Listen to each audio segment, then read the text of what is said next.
This award lets me know that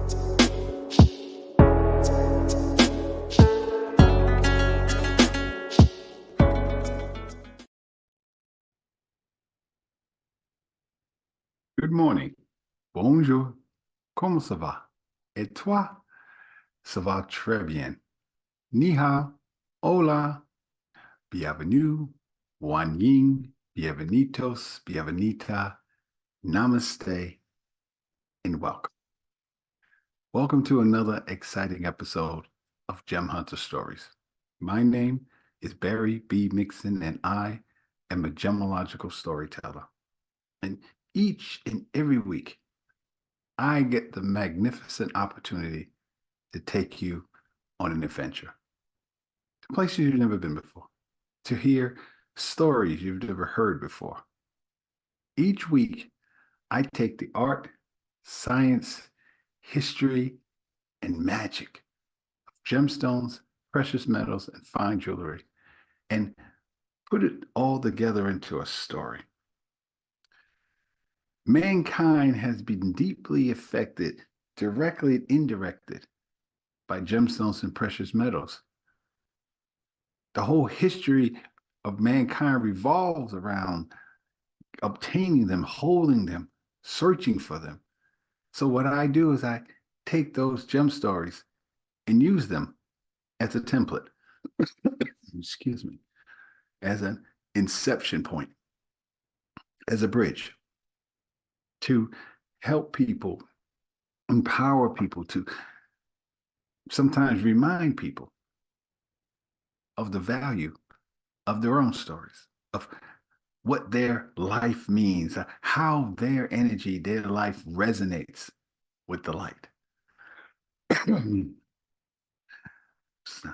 I wanted to first say thank you for those of you who've been watching the show. I know I haven't done anything live in a while. I've been really super busy. As some of you know, I am in France right now, so just the preparation for that, and I'll be here about a month and a half. And the preparation of that, as you can well imagine, is something to be something to be held in like wonderment how I do it. But I wanted to come to you today just because this week is it's so incredible just how everything is coming together. As you guys know, those of you who haven't been here in a while, this is the symbol of my company, the Gem Hunter, Gemmological Appraisals and Storytelling Services, art, science, history, and magic. And all these gemstones, rubies, emeralds, sapphires, citrine, which is quartz, diamonds, and of course, gold, has played a significant part in human history. And what's so amazing is the more I study gemology, the more I can see how it all comes together, how mankind and the reasons why mankind is so intoxicated by gemstones and precious metals. Before we start, I want to say happy Juneteenth for those of us who are African Americans that have come over with the African diaspora. And Juneteenth, for those you don't know, is the day that the rest of people of color found out that they weren't slaves anymore. So just want to say happy Juneteenth to everyone. Today is June 19th. When you look at a diamond is not just one thing. What you're seeing is the embodiment of the whole thing, but diamonds are made out of individual facets, 58 of them in a round brilliant. And all those facets have to come together in order to create what you see. What you see is individual facets in different angles, different dimensions that come together. And when they all come together, that's how a diamond, especially in a round, brilliant diamond, radiates the light back. It's called light performance. And the better to cut the diamond, the more of the light reflects back. 43 years ago, I lived in a Zen Buddhist monastery. And I always give people a second to think about that because I also, 43 years ago, got kicked out of a Zen Buddhist monastery. And it wasn't that I couldn't get into it or anything else. It was just to me, I'm a New Yorker by birth. And so things work faster than me. And all I was thinking about was, okay, I've been here 6 months. The Yankees are about ready to go for the World Series. I knew that they was on the path of that before I started because there was no internet, there was no communication at all the whole time I was there. I was there for 6 months. And not to mention, no women were there at all. So I walked into my Zen master's room space, and as a New Yorker, as a young man, I just said, "So, excuse me, we've been here about 6 months. When exactly am I supposed to hear? When am I supposed to reach enlightenment? When am I supposed to hear the sound of one hand clapping?" And I remember him just looking at me and just looked me directly in my eye and just said something that just was so profound to me. He just literally said, "You will get more out of this once you leave." And I truly remember how the words washed over me. And I said, you know how you hear something you don't understand, but you don't want to let people know you don't understand. So you go, "Oh, okay." So, but I literally said, "Oh, okay," and turned to walk away. And then I said, "Whoa, wait a minute. Wait a minute. Are you throwing me out?" And that's when he just looked at me again and said, "You will get more out of this once you leave." I can't really explain to you just how bad I felt when I heard that. It was one thing, I was already going through issues with my mom, as those of you who watch my show know. Yeah, my mom had her own challenges and passed those challenges on to me. So um, that was going on. I was in the United States Marine Corps, and that was kicking my butt on a daily basis. And so I joined. I had time to go. Long story, another story about how I got a chance, the opportunity to go. But I went there because Zen Buddhism was very much like Star Wars. I mean, in fact, George Lucas mimicked the whole concept of the Force on Zen Buddhism. So when I was in Japan, I said, this should be the place to learn. Oh my God. So to imagine how I felt that when my master or Obi-Wan says, or Yoda says, you will get more out of this once you leave. For years, I never even told anybody I went because I felt so bad about it. It's like, what does that mean when you get thrown out of a church or religious temple? So fast forward to 2015. It was the first time I came to France. I was working for a company called Seagull Institute, and they just unbelievably gave me the opportunity to go to France. And when I first got there, we didn't have, because of the budget and everything else, they couldn't afford to put me in a hotel or most of the Airbnbs because this is in Paris, which everything's super expensive. So I stayed at an apartment. Actually, it was an Airbnb. I don't know what it was, an Airbnb. And it was, so when I got to France, I went to tourist things. I saw that, Notre Dame. This, of course, was before the fire. Uh, the Arc de Triomphe, and I climbed to the top of that. Oh my God, the stairs are so narrow that and there were so many stairs going up just from the bottom to the top. It was just, I don't know how many stairs it was. And people were coming faster after me. I was out of breath. I had all this equipment on. I got to the top of the Arc de Triomphe. Beautiful. It was worth the trip, but it was difficult getting up there. And of course, the Eiffel Tower. Walked up, tried to walk up all the way to the top. I got about to, I think no, I did make it to the top, but it took me literally all day. And that's a whole nother story. But when I came home to my apartment was right next to a park. And every day I would hear the sound of metal balls clacking or metal something. I didn't realize it was balls clacking together. And I didn't know what it was.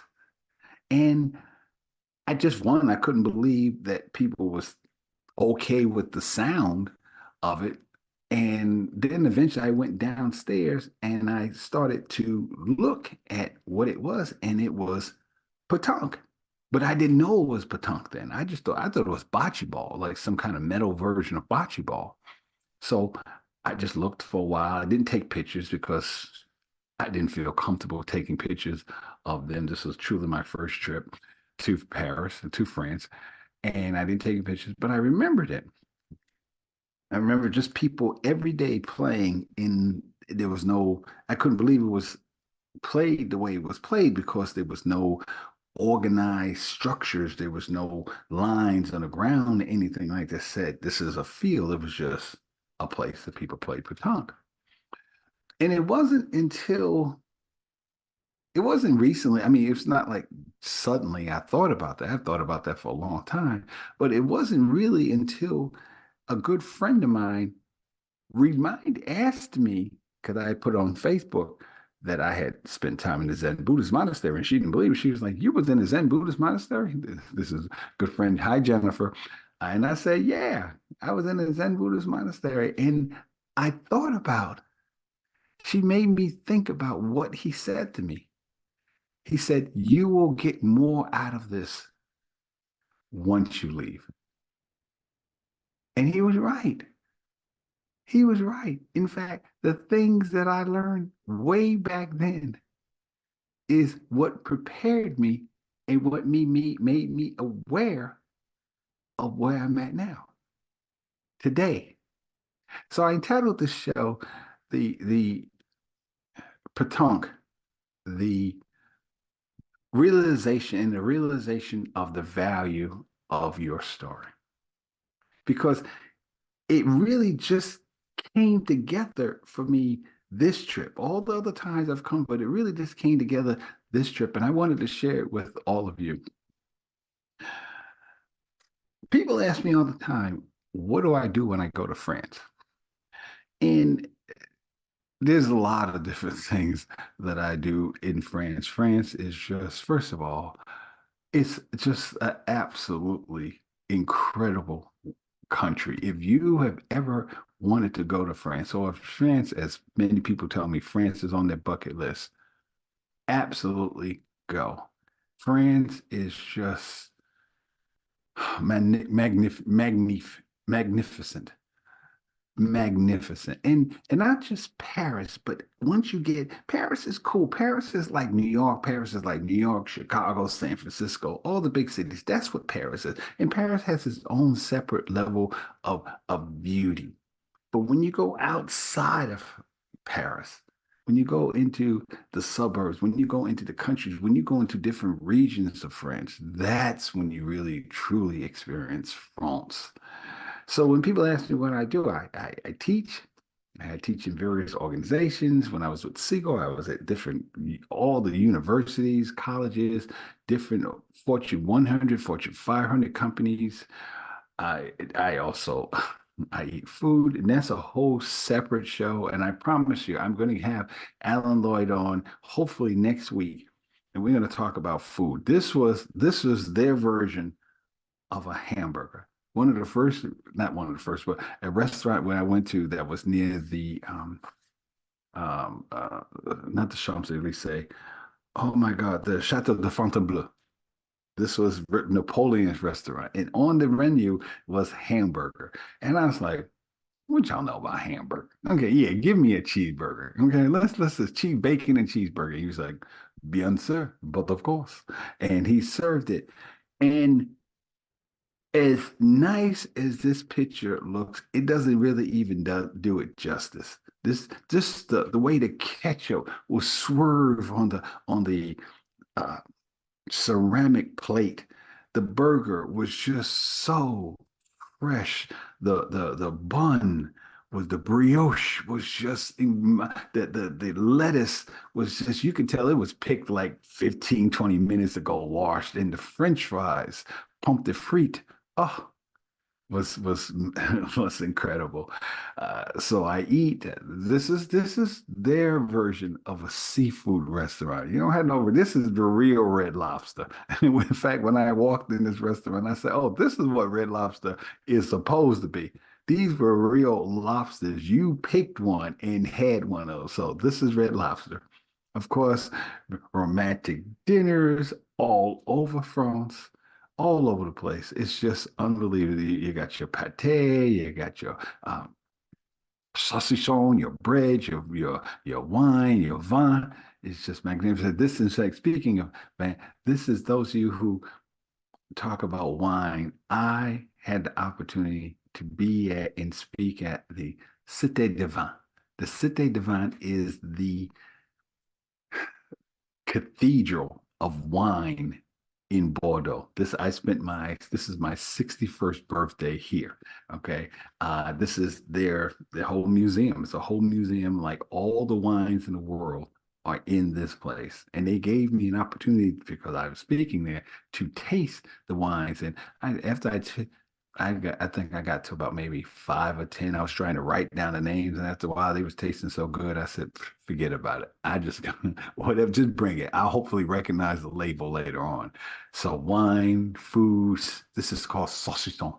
Saucisson is just for those of you who are not meat eaters. I'm sorry, but for those of you who are, oh, saucisson. If you like bacon ham, you will love saucisson. But I digress. And then, of course, wait, before we even start, this is called tatiflette. Tatifletta. Tatifletta is the ultimate comfort food. If you like macaroni and cheese, if you like potato dishes, tatifletta is just it's just incredible. In fact, this is supposed to be a winter dish. It's a hearty winter dish. I had it the first night that I was here, this in June, and people were like, "You had tati fete in June?" We, because it's just that good. But mostly what I do, and then of course the chocolates. The chocolates are mm, mm, sensuous, sensuous. There's, when you have chocolate in France,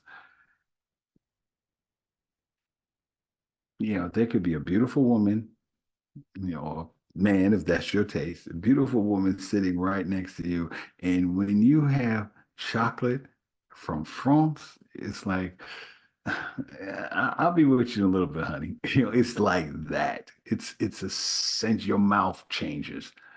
And then, but mostly what I do, and then there's times when I was just go down roads. The roads in France are just like ice skating rinks, not slippery, but just the smoothness of them. So sometimes I'll just get out the car and just get in the middle of the road and just meditate and just realize I can sit in the middle of a road in France and not even have to worry about being hit. That's just how beautiful the roads are.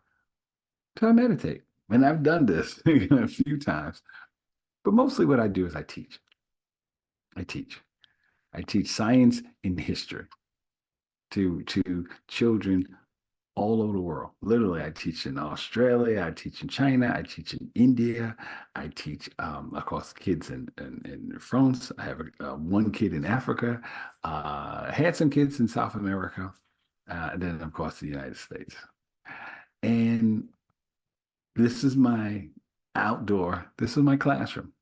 In fact, this is a school. I live right behind in front of a school. This is an elementary school, and that's it's so beautiful just to see the way kids are, young kids in that age group, going to school. And they go to school. I had to show you, I wish I put a picture on there. They go to school, and their school buses are totally different. Their school buses are like those luxury school buses, that adults go on, luxury school buses, those luxury coach buses that you go on when you're an adult and you go to a nice trip to, I don't know, Washington, D.C. or something like this. You want to ride in comfort.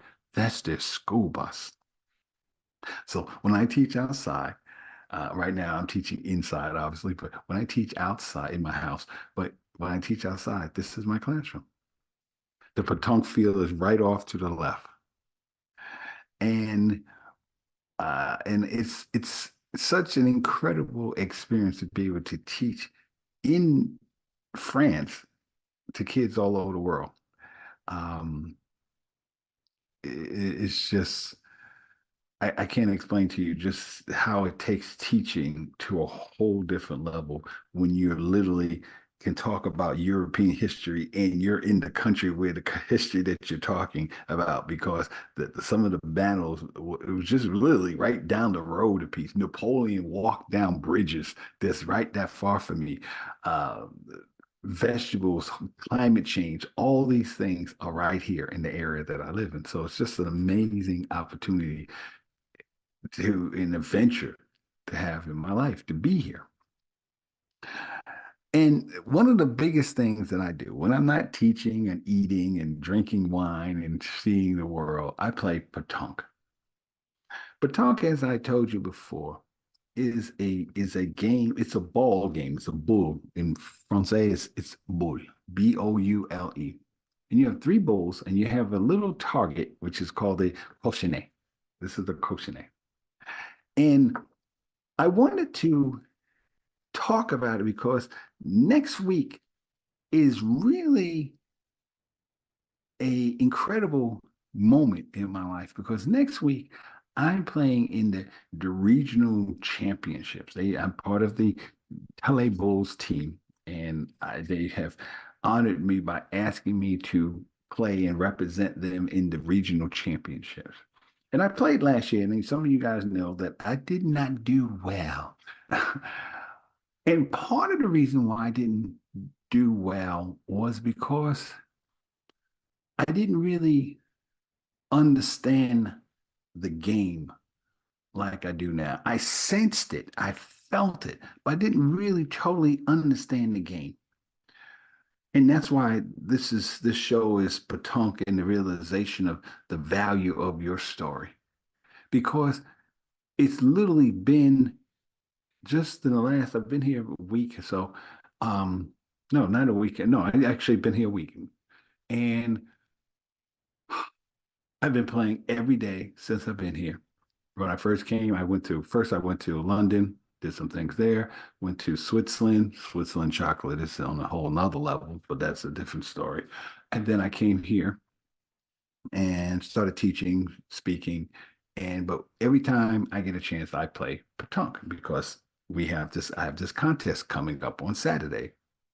Samedi is Saturday, Samedi 22nd. This is June 2024. That's what it says. And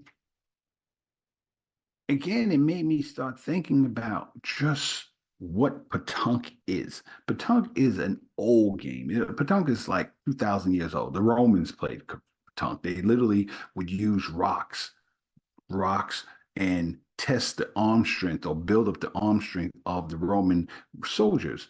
And they would throw these balls. And then eventually it evolved to a rounded shape or a spherical ball, okay, made out of literally rocks at first, and then it went to different woods and everything else, and eventually got to metal. And as you see, it says petanque is not a game, it's a religion. In France, petanque is a national game. I mean, especially in the region that I live in a little town called Tele, Daller. And petanque started a little bit further east in Marseille. Okay, that's where the central area of petanque started. But petanque is a national sport. So it's not just a sport, it's truly a religion here. When you play petanque, you're part of a whole community of people. And I didn't really understand why. I was thinking as an American, like, okay, you play the game, you got basketball, football, baseball, you compete, somebody wins, somebody loses, that kind of thing. But that's not what petanque is. That's not what petanque is. Petanque is on a whole nother level. And as you see, people, it's a very, what's beautiful about petanque to me is how egalitarian it is. I mean, like everybody can play this game. Literally, that little girl in this picture probably played. She probably was there with her papa, but she was playing at some point. Maybe not with these men, but playing especially the period. But the little boy that's you can see further down on the right side, he played. He played. So kids, people play petanque from the second they can pretty much grip a ball and throw it. When you talk about 4 years old, 3, 4 years old, and there's people that play all the way into their 80s. I have a teammate, Claude, and Claude just turned 80, 81. I think he's 81. Okay, just played 81. I mean, when he talks about the war, he just came back from Normandy. In fact, he brought me I was honored. He brought me back a flag. He brought me back, Barry, I brought you back a flag. So, and I was like, thank you, so, and a bottle of wine. Um, so that's what Petanque is. Petanque is a whole community of people. Everybody plays. And you could be young, you could be old, you could be the biggest guy in the place, you could be strong, you could be, it doesn't matter. You could be a woman, you could be a grandmother, it doesn't matter. It is truly a game, as one of my teammates told me, it's a game for old people. It's a game for old people, but it's not a game for strong people. It's not built on strength. It's built on being smart. And that's when when I began to see it. I've always felt petanque from the first moments I started playing it. I knew that this was a different game because I could feel the Zen quality of it from the first time I held the ball. As I told you before, let me get a ball here. As I told you before, petanque is the balls itself go from anywhere from 1 pound to almost 2 pounds. Of course, they have it in grams. So the petanque, the ball itself, it has different dimensions, different circumferences based on the size of your hand. And then it goes all the way up to I think 80 centimeters. And then I use a 74 myself. And then it goes grams. I use a 710-gram ball, which is basically a pound, little about 1.57 pounds. Okay, so a pound and a half.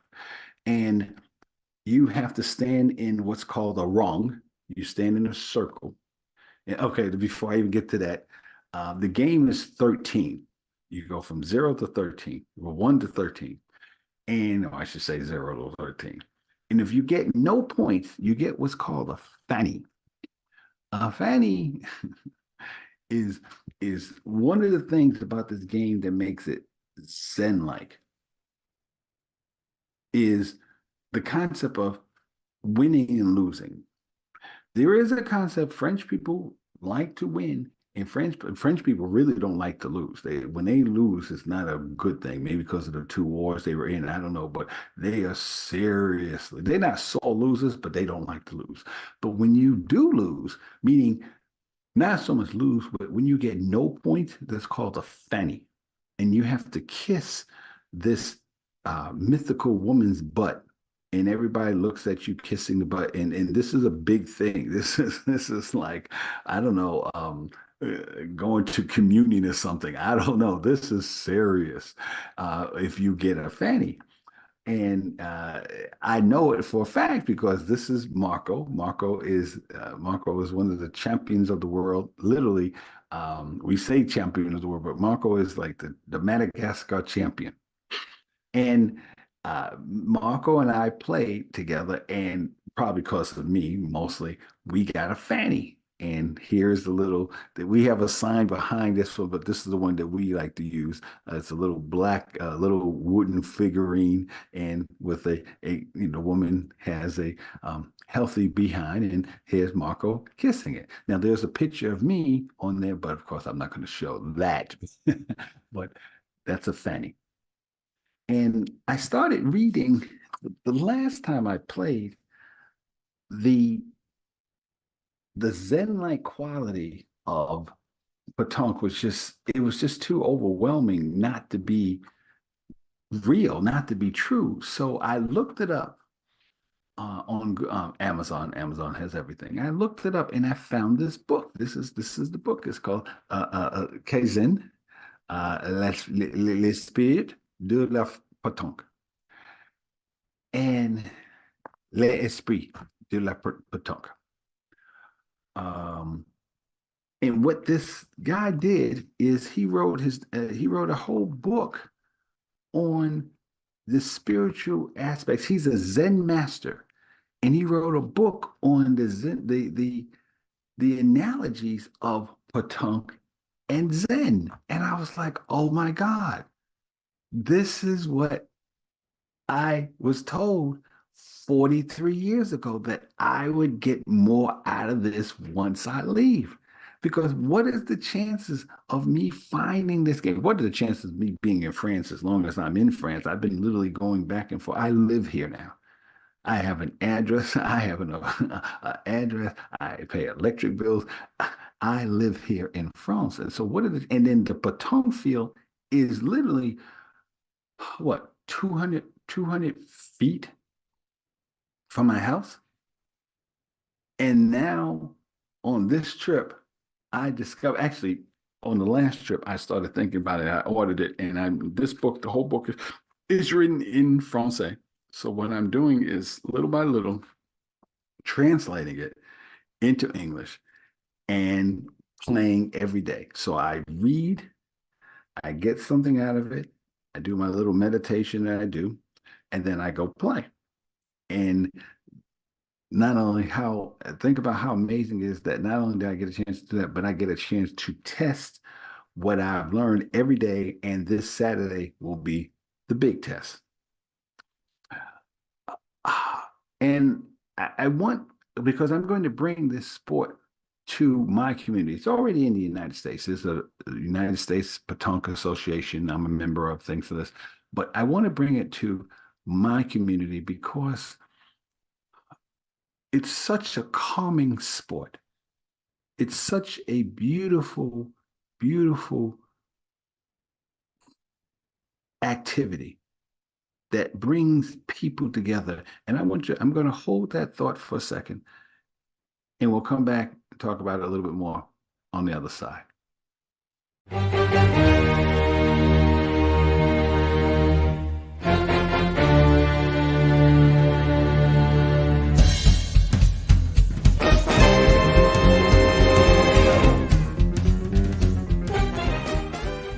Here's a gem bit. According to Marco Polo, Kublai Khan, the grandson of Genghis Khan and the emperor of all of China, wanted a large ruby so badly that he was willing to trade an entire city for one. Man, I hope that wasn't for a birthday gift. I mean, what's he going to do next year? I'm just saying. Discover the value of your story.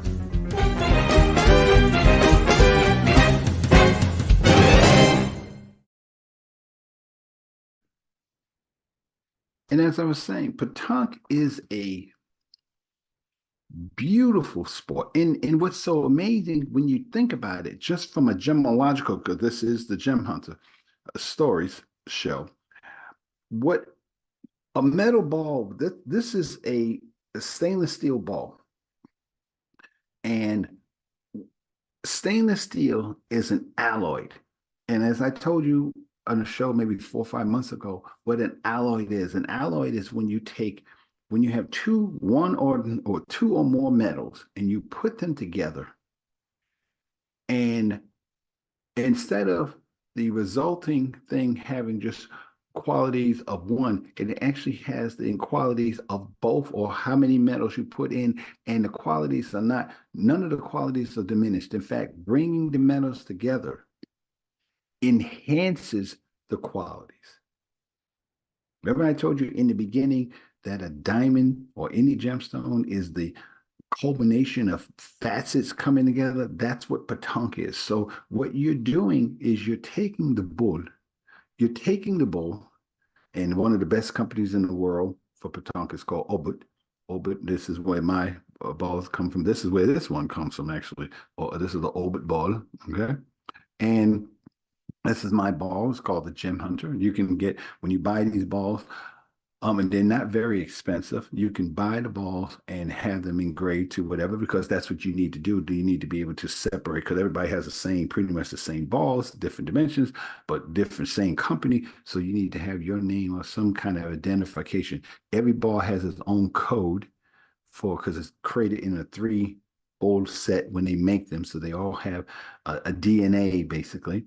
And then there's some ones that have different symbols. Or what, this is a match it ball. A match it ball is just a step lower than the one that I own. So this is my original ball, bull, and then I upgraded to a what's called a super Enox ball. A super Enox ball is a ball that has heightened powers in the sense of the way it bounces, the way it feels. But these are petanque balls, and so this is what it would look like. You see the cochinet here at the bottom, and then these were the different team people that were playing. You can see the different styles of the ball, and this is demonstrates just how beautiful the game is. You can play the game anywhere, in a field, on a beach, it would grass. The grass would behaves. The ball behaves differently in grass, but you would have to compensate for that. And there's you can have in a professional setting, the dimensions are like 4 meters by 14 meters. But it's just playing amongst your friends and family. You can play this game anywhere. This is my ball, Super Enox, which is just a high level of stainless steel and chromium together. So it's called in Francais, it's called Super Enox. Okay. But these are the balls. This is the game. And you can see how the field is not manicured, it's just there. And the analogy of that with Zen is profound, because what Zen Buddhism is, and I'm not going to get into a whole thing of that because, again, I got kicked out of a Zen Buddhist monastery, so you know what I'm talking about. But the whole thing that Zen is that understanding of who you are in the universe, who you are in. There's a connection. There's a mind-body connection with Petanque that is just amazing. It's amazing in the sense of being able to how it all comes together, how it all comes together, how it all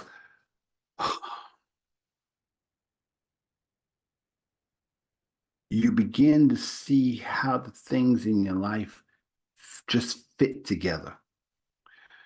And with Petanque, it does that because of the way the whole game is designed.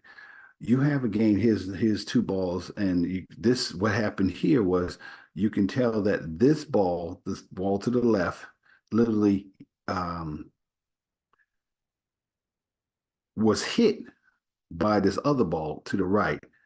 And so it knocked it out of place. So there's a reaction. But when you're playing the game, there's so many components to it that, yes, this is the game. There's three bowls, there's one cochinet, you have a rung, a circle that you stand in, and the distance between when you throw the cochinet, you have to throw the cochinet 6 to 10 meters in front of the rung, and I'll show you the rung in a second. You're standing there, and you literally overhand motion, you throw the ball. You throw the ball. The ball has to float in the air, or it could just roll on the ground. Some people play it like that, but that's different because of the train. But you throw it in the air, and the ball will land either near the cochinet, next to the cochinet, hit the ball. There's all kinds of things that happen, and that's the element of the game. The beauty of this game is truly life. This game is truly life because you have three chances to change. No matter what, you cannot be angry and play this game well. You cannot. You have to literally clear your mind. You have to clear. It's like everything that I learned about watching 200 plus episodes of Star Wars. It's literally the force because when you're standing there in that circle, you have to be aware of your body. You have to be aware of your mechanics. You have to learn how to lock all the energy into your arm. You have to, there's variety of different motions. Some people, like I stand and you'll see pictures of me, I stand and bend over, okay? But then these are my bowls. This is my bowls and the cochinet, of course, blue, white, and red, the colors of France. Um, and you have to throw the ball to get the bull as close to the cochinet as possible. And you can see this is a different kind of train. This is the train that's in my boulodrome, one of the courts in my boulodrome. And it doesn't matter how strong you are. It doesn't matter how successful you may be in life. It doesn't matter how beautiful your body may be. These are the boulodromes. It's just a flat course. This is it. You got benches. You got, because it's a little bit more organized, you have the field boarded off with the little, my house literally is right here. This is where I live, right here. So you can see the distance between the door and here. Okay. And and you have to play that. And you have to play it till you get to 13. The person who gets the bulls closer to the cochinet wins. This is how simple it is. This is the scorekeeper, at least for us. Sometimes you have little scorekeeper, uh,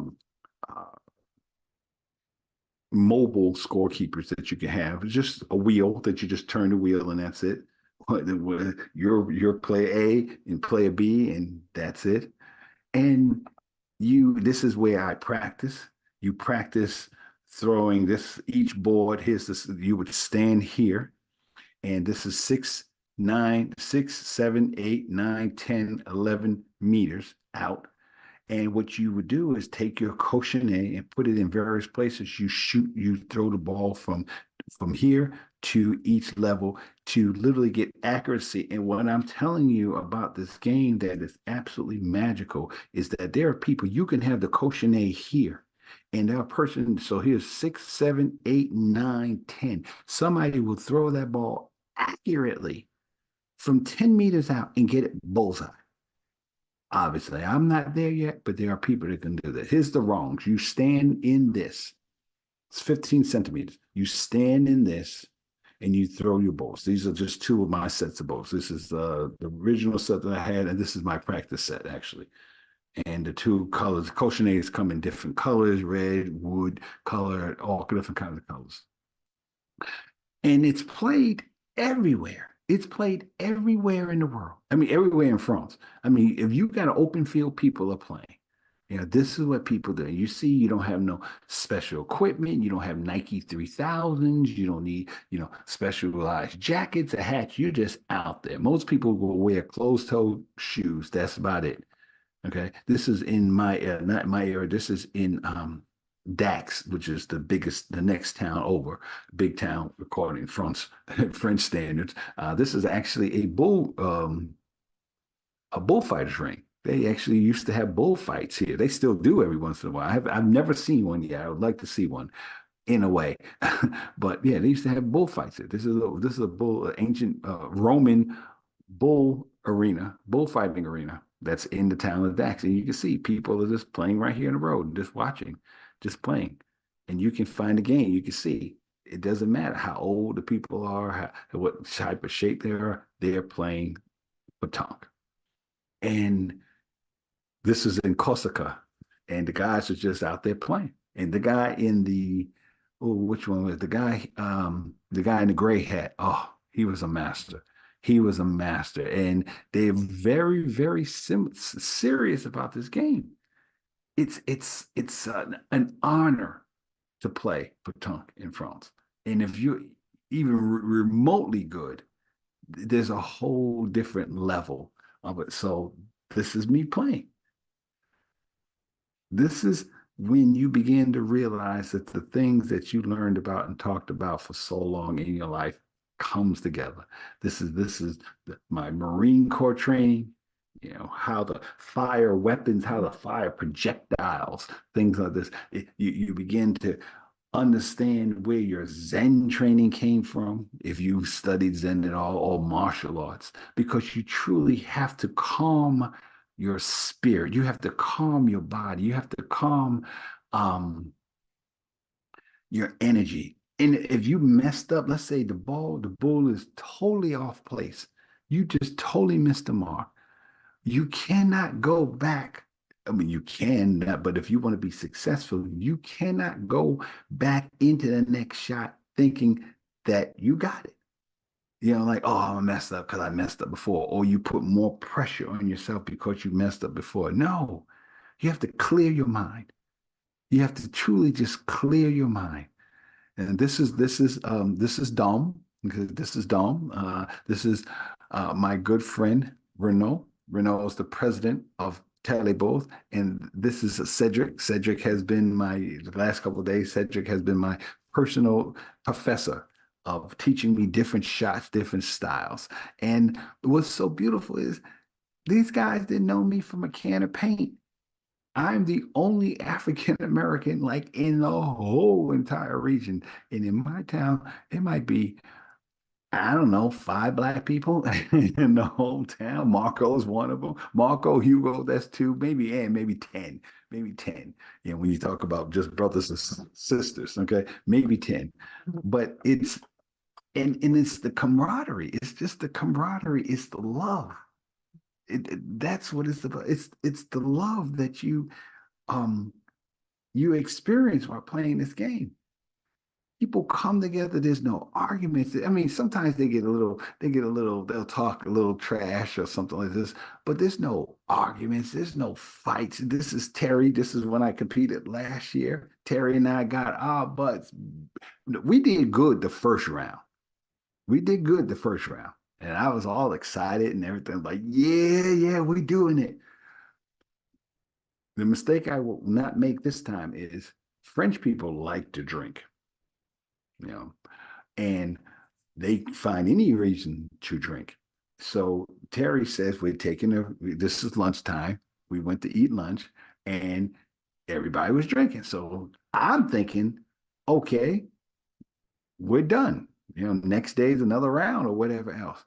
So I had a couple of glasses of wine. Then Terry says, come on, Barry, let's go.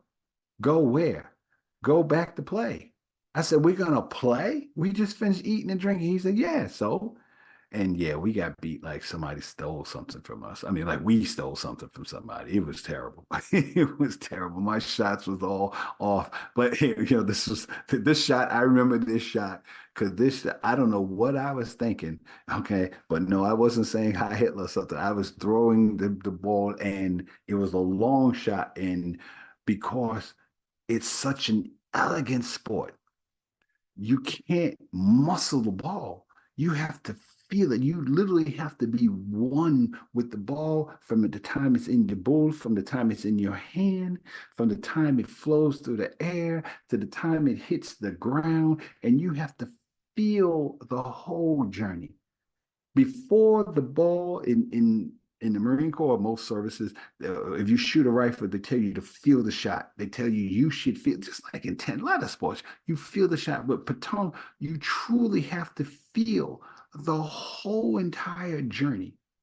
And what makes it such a wonderfully elegant sport is because not only do you have to compensate for who you are, and your body, the way you're standing, your hips, your hands, how you've locked yourself into motion, but you also have to compensate for the other person, and you have to concentrate for the terrain. This is me praying, which I do often when there's a shot that I'm looking at, like, oh my God, thank you God for helping me with this shot, because you feel that you're one with the universe when that shot comes. They call it being in the zone, where Petanque, you're required to not only be in the zone, but to find the zone. Just like in Zen, just like in Star Wars, when Obi-Wan talked about a Jedi can feel the force flowing through him. That's Petanque. Imagine being able to bring children that. Imagine being able to bring people young and old, into that level of energy where people can, and the hours, the time just goes by. I'm out there 3, 4 hours sometimes, and I'm like, what time? We might start at 3 o'clock, 4 o'clock most of the time. 7 o'clock, since this time of year, summer, this time of year, 8 o'clock, it's still light. I'm just playing. I'm almost like today. I was like, oh man, we gotta end like finish for real. And I was doing well. I'm like, really? Yeah, yeah. You just I took this shot. I remember I'm so glad somebody took this shot because this is obviously the symbol on my shirt, the symbol of the Jedi Knight. I have my chest. I have that symbol of a Jedi. I am a Jedi. And literally that picture, when you understand what Petanque is, that picture is as representative of just any time you've seen a picture of any of the guys from Star Wars, Luke Skywalker, Obi-Wan Kenobi, Yoda, holding lightsaber. That's what Petanque is in real time. You have to be one with the Force to play Petanque. It's I can't express to you just how just incredible holding metal balls in your hand. These were my very first baton color, Napoleon Noir, Black Napoleon, which is kind of one of my nicknames here, Napoleon Noir. And it's just magnificent. This is the team. This is the guys that got me, for the guys that got me started. This is from left to right. This is Hugo. Hugo is the son of Renault, who's going through, please say a prayer for him. He's going through different challenges with the big C. This is Jean-Louis. Jean-Louis is the deputy mayor of the town I live in, Tele. And this is Marco, or as I said, tell him, champion of the world. And Marco is so amazing because just the brotherhood, the fatherhood. Marco's obviously older than me, and eh, I salute him. He wears a Marine Corps hat. You'll see pictures of him with a Marine Corps hat because, and I'm so honored that he wanted to take on my culture and indoctrinate and put that into his own culture. And this is when they first presented the balls to me and the bulls. The first balls, those are the ones that they presented to me, and I was just so honored.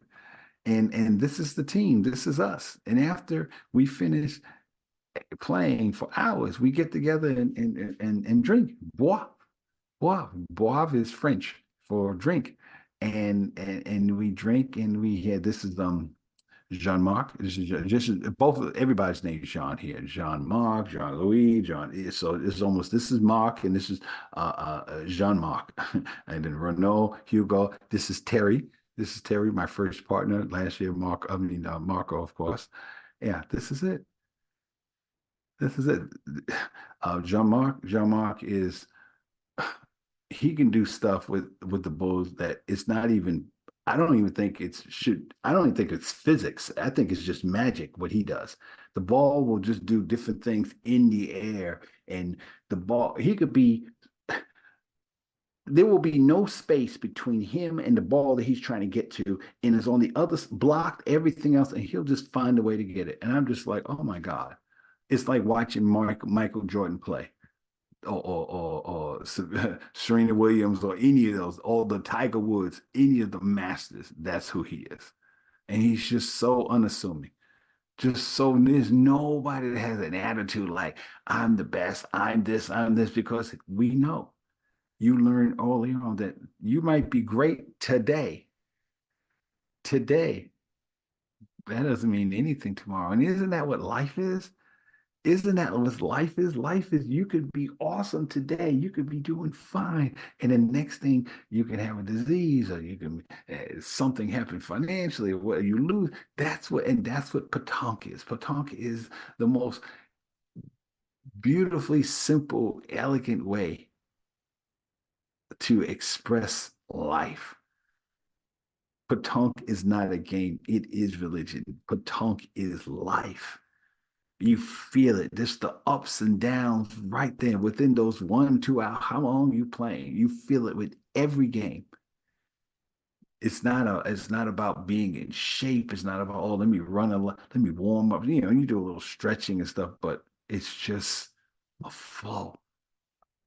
It's a flow. It's just the way you feel when you throw the shot. It's just the way it manifests. This is Alan. Alan was the very first person who let me know uh, uh, that the way I was throwing the ball was completely the wrong way. I was nowhere near. I was throwing it like the way I don't know, like you would do basketball or something, just throwing it. And he was just said, no, I was bouncing up and down. He just we couldn't. And my English, my French wasn't even that good at that point. So we were just basically almost doing sign language. I understood some of the things he was saying, and he just looked at me and just said, no. No, monsieur. I was like, is it that bad? He said, we. And I was like, man. And he showed me. This is Alan is the general manager for all the groundkeeping in the town. So yeah, this is my master, my first professor. This is the team. This is my family here in France. The people that I'm showing you now are my family. When I say my family and friends in France, this is Renault. This is Renault, the president of Telebooth. Okay. And again, please say a prayer for him. He's going through the challenges. This is Marco in Marine or my Marine Corps hat that I gave him. And we salute each other each time we greet each other. And it's just amazing. This is my brother. Francois is his mother, his father was like my mother. And Francois is just one of these big, tough guys, like a bear, And he is one of the most loving, sweetest human beings in the world. And that's what happens when you play this game. He definitely doesn't like to win, and because I knew that just by his reaction when I would score against him. One time he got a fanny, and I was on the team that gave him the fanny, and everybody was like, "Oh, you're gonna tease him?" And I was like, "No, no, that's my brother, and I know who he is. I know how he feels about this game. I know how he loses, and just the amount of respect when we hug each other, we hug each other. Just two men just hugging each other. That's what happens when you begin to realize your value of your story. This is Cedric, who is my newest coach. Okay, thank you, Cedric. Saturday, I'm so looking forward to Saturday because Cedric gave me all kinds of different skills to use, during the game. This is Mika or Michael. Mika will be my partner on Friday. Mika is the one who brings me down to earth all the time. When I say, Mika, no funny, he says, okay, not today. He says, tomorrow's another day. And it's so true because you could feel so good and you go out there the next day and just get swamped. I guess it's kind of like the thing I don't like about golf because, I see people play golf forever and never get good. But Petanque, you can get good, but the goodness comes within yourself. The goodness comes in with it's not unlike golf. You don't need all these technical equipment and the best ball. Petanque is really about your equipment. The bull is just the manifestation of who you are. You are the equipment. It heightens your spirit. It heightens your awareness of the air is different. Your body is different. You feel every muscle and cell in your body as that manifestation of the shot. Yeah. This is his wife. This is Muriel. Muriel is a very sweet police officer, serious police officer. She's retired now, but yeah, military police, matter of fact, yes. Marielle is just a great, and that's what it is. You never know.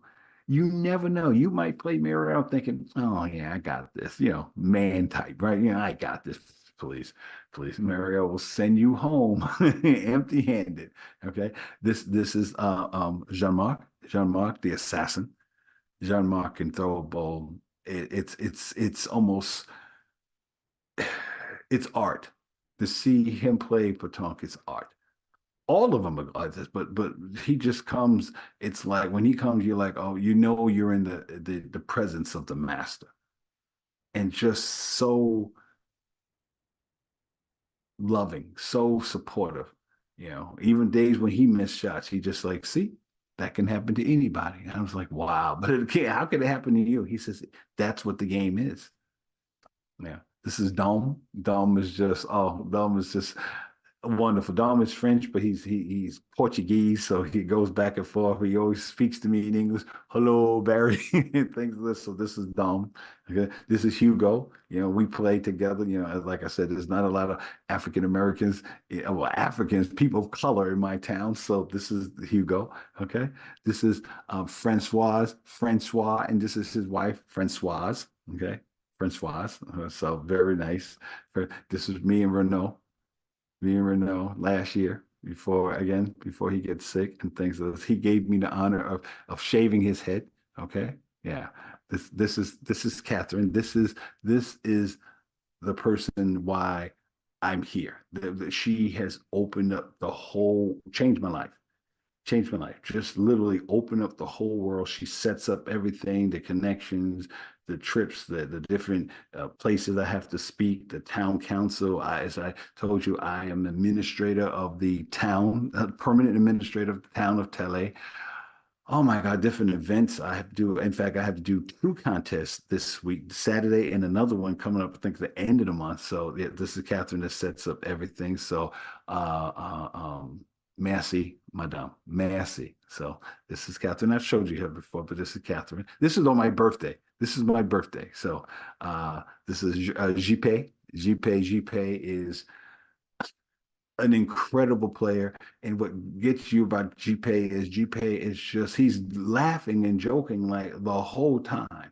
He's laughing and joking the whole time, and he'll just make the calm down for a minute, take the shot, and then go right back into it. Then this is Mika again. So yeah, and this is the whole town. This is everyone. This is Marco's wife, Dominique.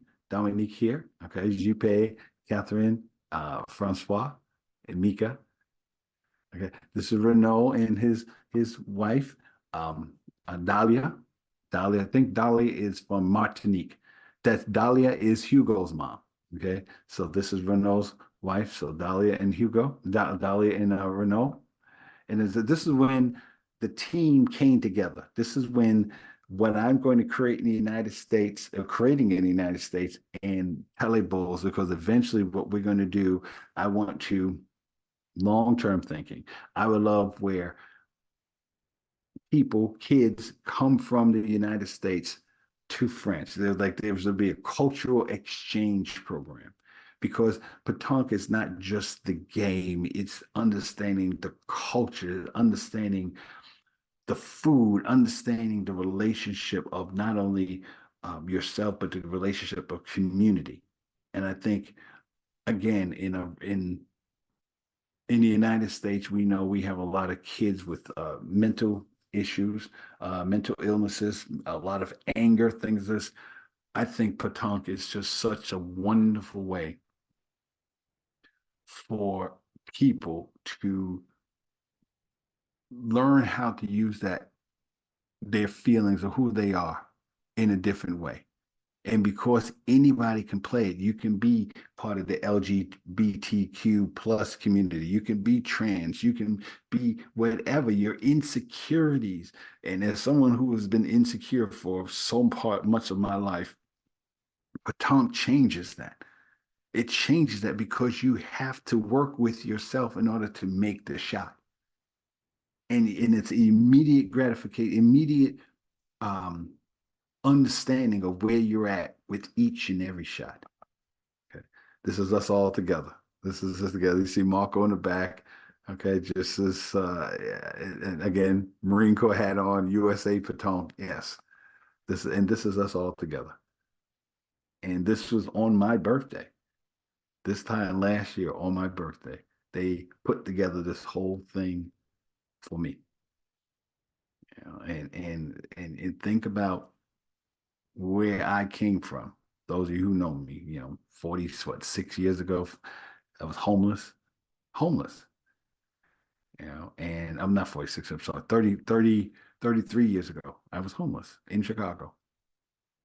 And now to be where I'm at today, to be where I'm at right now, sitting here and talking to you from France. These are my friends and family and people I love, and they love me. A whole entire town in France because of this game called Petanque. That's what brought us together. And I'm going to be able to bring that energy back to a place where I live called Rainbow Beach. So I wanted to tell you that story today. I wanted to show you in real time something I always say, that nothing has value without a story. So wish me good luck this weekend. Fingers crossed. May the force be with me. But more importantly, I hope you got something out of today's show. I hope you begin to realize that there are so many different ways for you to express who you are. There's so many different ways for you to bond together with other people and be a community of like-minded people. And Petanque is just one way. Petanque is just one way. And if you play basketball or swimming or whatever you do, find that thing that you can do in your life. And hopefully that thing that you're doing now, it all comes together once you realize your story. Once you realize why you do the things you do, why you can do the things that you do. And sometimes, as it was for me, the wonderment of my life right now came about. Part of that is that Zen master sitting there telling me, you will get more out of this once you leave. And he was right. And he was right. And I realize now that I could not have gotten here without all the things that has happened to me beforehand. Just like a diamond. All the things that a diamond is happens because all the things a diamond is happens because someone took the time to put facets in such a way where it interacted with the light. So until next time, my name is Barry B. Mixon. I am a gemmological storyteller, and I wish you a wonderful Juneteenth. Au revoir, Atatella. Voilà.